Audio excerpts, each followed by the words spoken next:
Hello, everybody, and congratulations. You made it to the end of the writing purpose sampler. This week, we wrote four 200 word pieces in which you kind of played with and experimented with certain writing purposes, specifically the writing purposes of informing and explaining. That was the My Blank History, evaluating and judging. That was the reviews, analyzing and interpreting. That was the aphorisms, and then taking a stand, also proposing a solution, but you didn't really propose a solution. You just took a stand with smart or swag. Now we're at the point where you're going to pick which one of those you felt was your strongest, you felt was your best, the one you most enjoyed writing, whatever it feels like, whatever you want, whatever you think would be your best foot forward, and flushing that out and turning that into a 500-word essay that I will be grading holistically. So let me go ahead and pull up the assignment and we will talk about it. So what I want you to do, and this is due on Tuesday at 11:59, select a prompt from this past week that you felt was your strongest. Take that prompt and flush it into an essay of at least 500 words. This means you need to break your ideas into paragraphs and give it a proper introduction and conclusion. Linked below, so these right here are lessons from earlier in the school year when I went over those things in greater detail. So I have the introductions lesson, the conclusions lesson, and the body paragraph lesson if you want to get a refresher on those. I'm going to kind of talk about those briefly here in a second. So essentially what you're doing, what we've been doing this week, is the first two parts of the writing process. This is the writing process. I have a poster over there across the room from me, but I'm going to pull this up so you can see it. So we've been pre-writing and drafting. That what these 200-word prompts have been is just you trying it out, you seeing what you like, and just feeling it out, experimenting with it. That's what pre-writing and drafting have been. Now we're moving on to the revision and editing portion of this. You're going to fix it up and make it a little bit better before we move on to publishing. In fact, I like this essay that is written by Anne Lamont in the book Bird by Bird, is called S-wordy. I'm censoring it, first drafts. And even though it has a curse word in it, it is an excellent essay that talks about the importance of first drafts. And that's what those 200-word things was your first draft, your first attempt. And she concludes this essay brilliantly by talking about it like this. Almost all good writing begins with terrible first efforts. Those 200-word prompts that you've been doing this week for each of these assignments, that was your terrible first effort. And it's fine. You need to start somewhere. And she continued, I'm diving back into the reading. You need to start somewhere by getting something down, anything down on paper. A friend of mine says that the first draft is the down draft. You just get it down.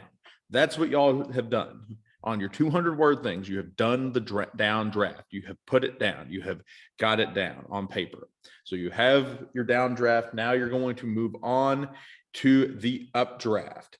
So the second draft is the updraft. You fix it up. So you make it better. You add some things here, you add some things there, you kind of you make it better. That's what the revising portion of this is. And that's what you're going to be doing. You're going to give it a better introduction. You're going to give it a better conclusion. You're going to develop it more.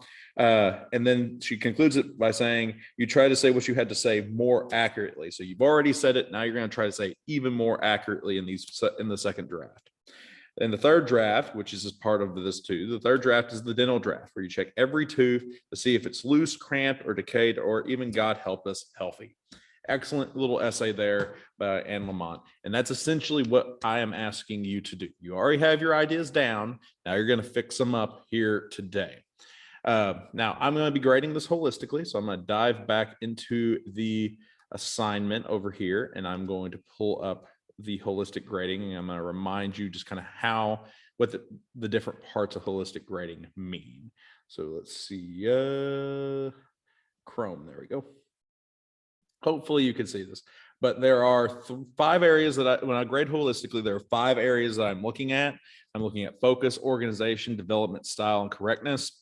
This is actually the rubric that kind of details what exactly I'm looking for a little bit more in depth, but I'm going to talk like in general terms right now. With focus, basically I'll give you a letter grade for each of these, and then I'll take the average of your letter grades, and that will be your overall grade for the essay. So with focus is just how well you stay on topic. If you do have like a diversion in what you're talking about, as long as it logically makes sense, as long as it logically follows. That's part of focus. Focus and development kind of go hand in hand.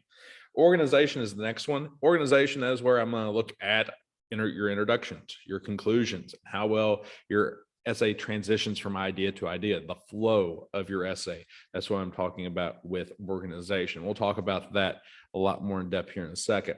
Development, basically development is how well do you go into your ideas? Do you just kind of doggy paddle along, or do you start making some deeper strokes into it? Do you go in depth? That's what we're looking for with development, is depth. How in depth do you go? How do you let your ideas just hang there and float, or do you support them and let them have a little bit more gravity? Then style is kind of your own voice, you can be heard in it. You have your own uniqueness to it. It kind of talks about like the sentence and paragraphs working together and the word choice. That's kind of what style goes into. Style also deals with a little bit with flow. It's not like organization and style aren't necessarily married to each other like focus and development are, but they are qualifiers with benefits, for the lack of a better word. Then we have correctness. Correctness is basically how well do you adhere to standard English? Do you have run-on sentences? Do you have sentence fragments that were unintentional? Do you have, or that were, unintentional? Do you have capitalization issues? Do you have punctuation issues, spelling, all that fun stuff? That is conventions of standard English. That's where correctness comes into play. So that is how holistic grading works. I'm going to back out here real fast one more time. I'm not going to do that. And we're going to talk about the different parts. So I talked to you about a little bit about your introduction and your conclusion. So just a friendly reminder of the things that you need to have for your introduction. So introduction needs to have a hook. It needs to have a lead. It needs to have something to kind of grab the reader's attention.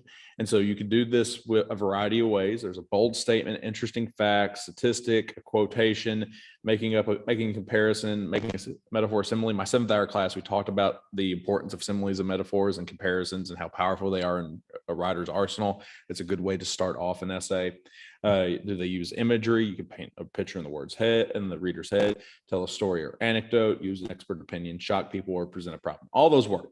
Another way of possibly doing it is think about your essay in the simplest terms possible. Think of, like, if you were to describe your essay in one word, what would that word be? And that's kind of the main idea of the essay. And then you start off with that one word explaining or just talking about that one word in general. And then you get more and more specific to your specific thing that you're talking about in the rest of the essay. Those are good ways to start off. These are good hooks that you could use. You need to avoid using, in my opinion, or if I, because we all know that these are your thoughts. You're the one who wrote the paper. Don't say a famous person once said, or Webster's dictionary defines blah, blah, blah, blah, blah. Just give me your own definition, not somebody else's definition. But that's a good way to start off your thesis statement, or not your thesis statement, your introduction. Then you can go into your transition sentences, making your essay flow from idea to idea.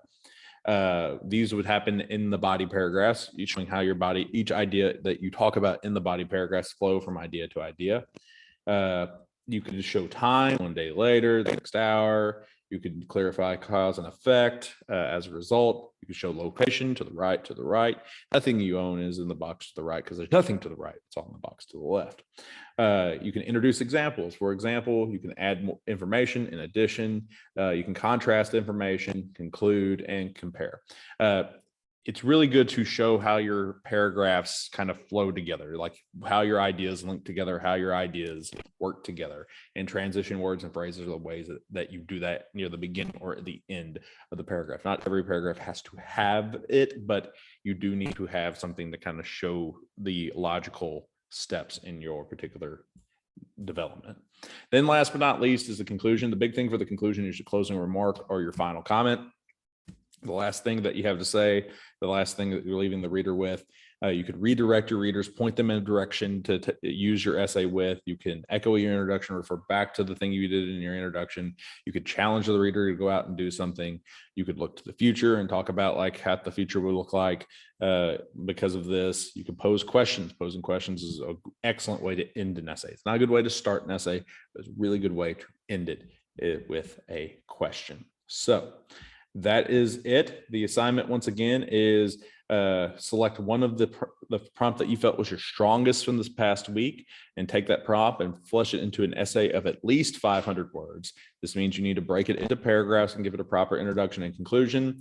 You can look back at these to give you more in-depth information about the introductions, conclusions, and body paragraphs. And of course, as always, if you have any questions, please email me at pdavidson@portage.k12.mo.us. And I'll get back to you as soon as I can. This is due Tuesday. Please put your best foot forward. I look forward to seeing which one you decide to go with. But I'll see you all later. Y'all have a good weekend. Don't do anything stupid. And bye-bye.